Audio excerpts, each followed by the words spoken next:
علیکم ورحمۃ اللہ وبرکاتہ۔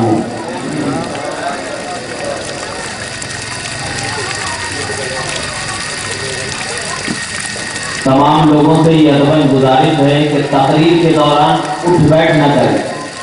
ورنہ اگر اٹھ بیٹھ کریں گے تو میں تقریر وہیں پہ ختم کر کے اٹھ جاؤں گا۔ اور خاص کر بچے لوگوں سے ہے کہ ادھر ادھر نہ کریں، اور بڑے لوگوں سے یہ ہے کہ بچوں کو بٹھا لیں، بہتر ہوگا۔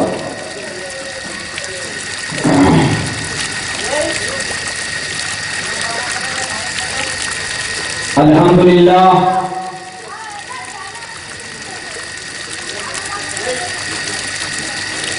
الحمدللہ رب العالمین،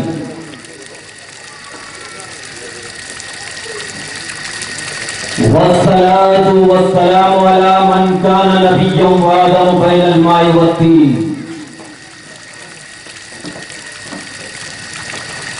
وعلى آله وصحبه أجمعين، أما بعد،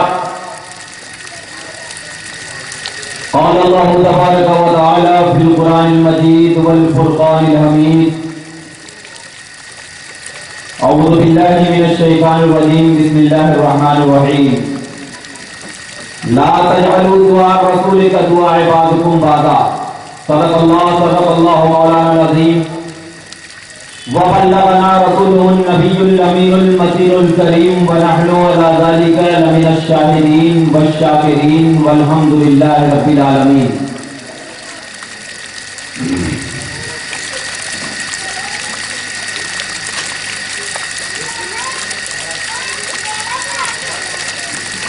حضرات گرامی،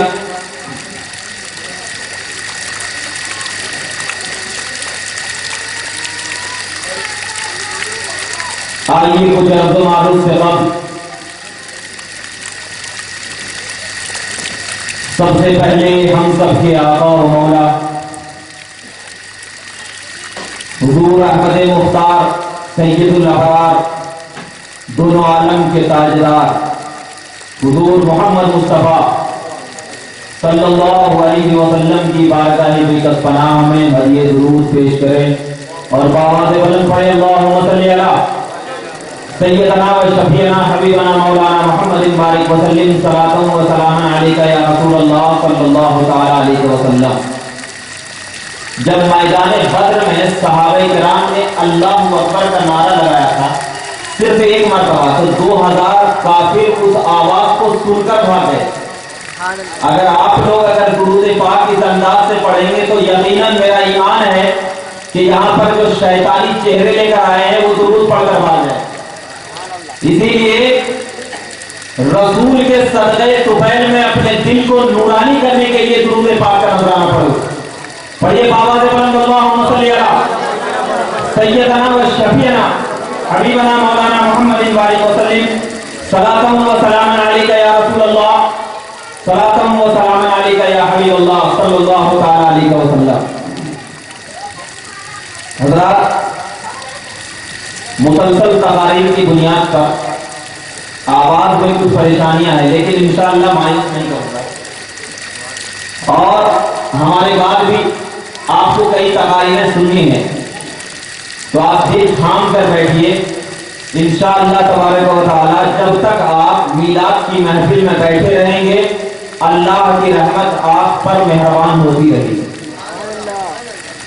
کیونکہ میلاد کی محفل ہوتی ہی ہے وہ جس میں صرف اور صرف اللہ تبارک و تعالی اپنی رحمت کو لٹاتا ہے، لوٹنے والا چاہیے،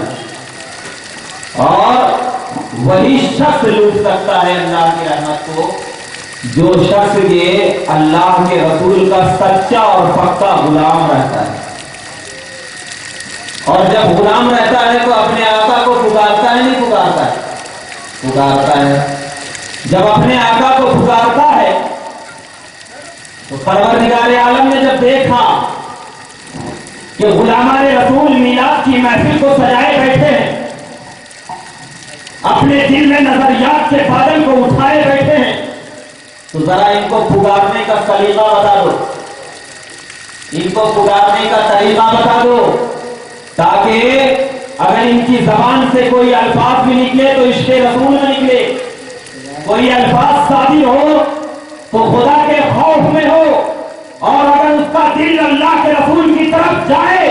تو صرف اس لیے جائے کہ یا رسول اللہ ہم جی رہے ہیں تو صرف آپ کی آواز کو سن کر، اور مریں گے بھی تو یا رسول اللہ کہہ کر۔ اسی لیے پروردگار عالم نے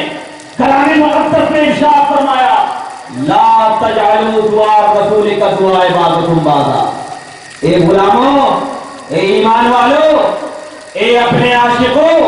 اور اے دل میں محمد عربی کی محبت رکھنے والوں، اگر اپنے آپ کو نبی کا عاشق کہتے ہو، اگر اپنے آپ کو نبی کا غلام کہتے ہو، تو غلامی کا ثبوت یہ ہے کہ پہلے قرآن کی طرف نظر کرو۔ قرآن کہتا ہے لا تجعلوا دعاء رسول، رسول کو ایسا نہ پکارو۔ قرآن کیا کہہ رہا ہے؟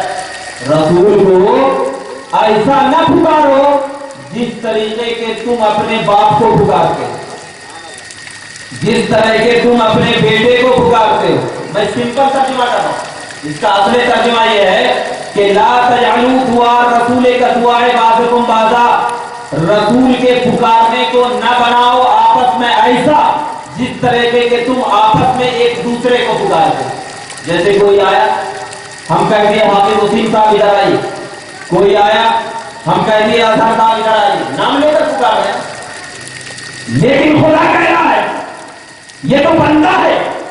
نبی بھی بندے ہیں، لیکن بندہ ایک ایسا بندہ ہے جس کی بندگی پروردگار عالم کے نزدیک حبیبیت میں بدل گئی، جس کی بندگی پروردگار عالم کے نزدیک مختاریت میں بدل گئی، جس کی بندگی پروردگار عالم کے نزدیک غیبیت میں بدل گئی۔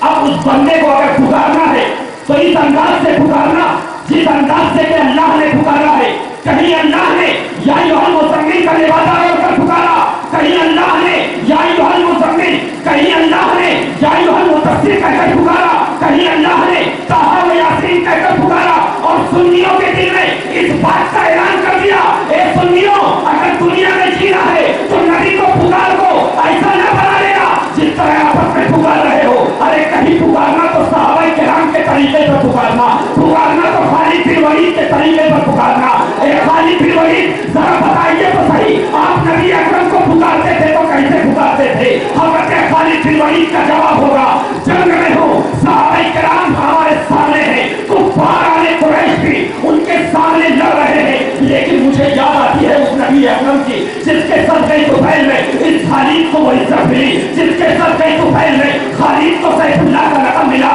جس کے صدقے طفیل میں خالد کو ایک عالم ربانی کا خطاب ملا، جس کے صدقے طفیل میں خالد ایک تلوار چلا دے تو اس تلوار کو کہہ دیا کہ خالد کا ہاتھ بول رہا ہے لیکن چلانے والا پروردگار عالم ہے، چلا دے تو وہی خالد جب آقا کی بارگاہ میں جھکتا ہے اور جھک کر کہتا ہے تو خالد کی زبان سے بھی یا رسول اللہ کے نعرے نظر آنے لگتے ہیں اور یہ اعلان کر دیتے ہیں کہ دنیا والوں یہ خالد کو عصمت ملی ہے تو نبی پاک کا صدقہ ہے، یہ خالد کو فراوانی ملی ہے تو اللہ کے رسول کا صدقہ ہے۔ اگر تم اپنے آپ میں نبی اکرم کی عظمت کو اس طریقے سے پیدا کرنا چاہتے ہو جس طرح صحابہ نے پیدا کیا ہے تو اپنے اندر اس ایسی روانگی کو پیدا کرو جس روانگی کو مختار کائنات نے بھی بتایا۔